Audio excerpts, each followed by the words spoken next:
I'm back another album review.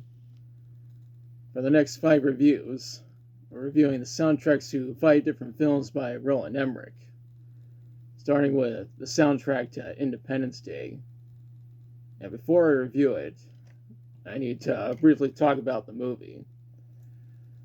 Many people, including myself, say that this is Roland Emmerich's best film. It has great writing, great jokes, great acting, and great special effects. Out of all the films that Roland ever directed, this is the one that has the most amount of fire. Honestly, fuck Romeo plus Juliet. This film, along with Beavis and Butthead Do America, defines '96. And now for the soundtrack. It was produced and composed by David Arnold, who would later go off to compose soundtracks for 5 of the James Bond films. It was recorded and mixed by Dennis Sands. The conductor was Nicholas Dodd.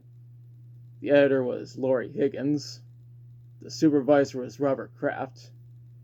And the art direction was done by Richard Dombrowski. The mastering was done by Joe Gastwort. The soundtrack was released on June 2nd, '96 on RCA Victor and BMG Classics.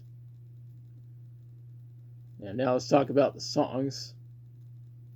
Now, this review will contain spoilers from the movie, so watch this review at your own risk. The soundtrack starts with 1969. We came in peace. The aliens flew over the moon and reached Earth. The next track is SETI Radio Signal. SETI, the search for extraterrestrial intelligence, picked up a radio signal from the aliens. After all, the film's tagline is the answer of whether or not we're alone in the universe has been answered. After that is The Darkest Day.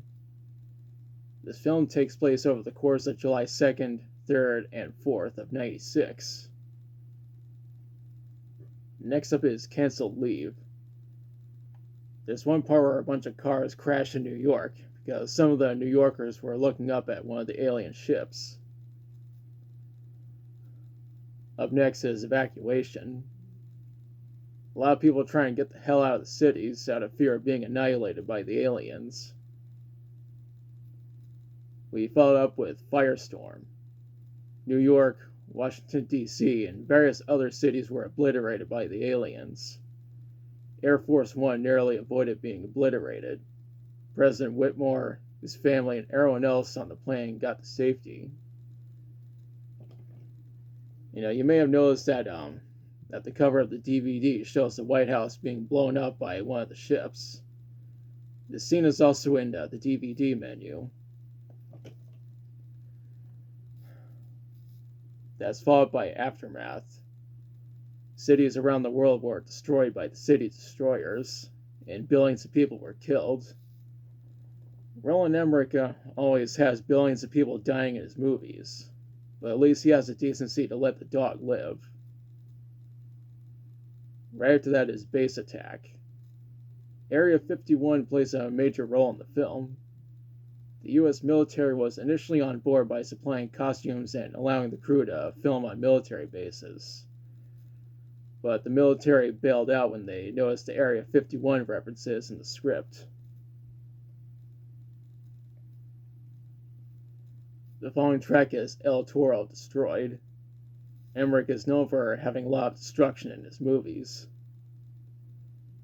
What comes next is International Code. Countries around the world are getting prepared to fight against the aliens, regardless of their differences. However, one inaccuracy I noticed was the film's portrayal of the Royal Air Force using F-16s, despite the fact they never used that jet in real life. Another inaccuracy was the Israeli Air Force using the F-18 Hornet, and those asswipes never used that jet in real life.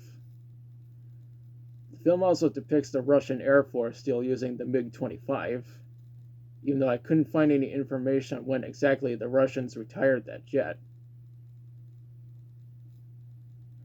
What follows is the president's speech. President Whitmore gave his iconic speech about humanity banding together to fight against the aliens. What's next is The Day We Fight Back.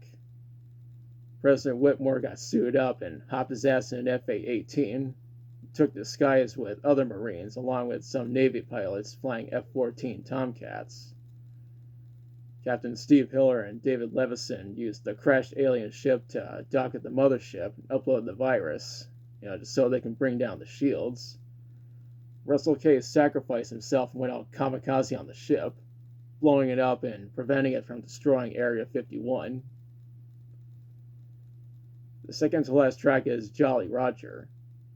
Captain Hiller fired a nuclear missile into the mothership, but it was on a timer, so he and David had to get the hell out of there before it exploded.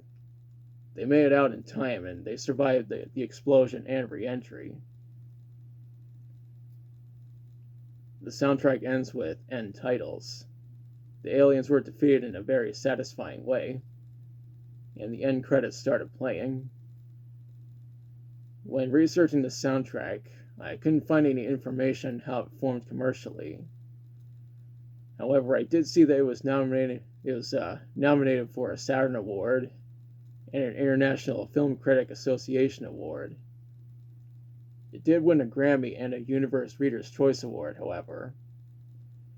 Now for my thoughts. I think this is a great soundtrack. I normally review rock and metal albums on this channel, but it doesn't hurt to review film scores. David Arnold absolutely killed it when composing the soundtrack. I know that he also did the OST for the '98 Godzilla film, but I never saw that movie. In 2010, La La Land Records reissued the soundtrack with additional music from the film, as well as alternate versions of some of the songs. That version is super expensive and hard to come by, so I settled on the regular version since it's pretty cheap on Discogs and is easy to come by. Overall, I highly recommend the soundtrack. And now is part where I question you. Have you listened to the soundtrack for Independence Day? If so, what do you think about it? What's your favorite song from it? If you saw the movie, what do you think about it? Now let me know in the comments. If you like the video, be sure to like, share, and subscribe. Be sure to press the notification bell to be notified of future videos. Thanks for watching, and I'll be back soon with another review.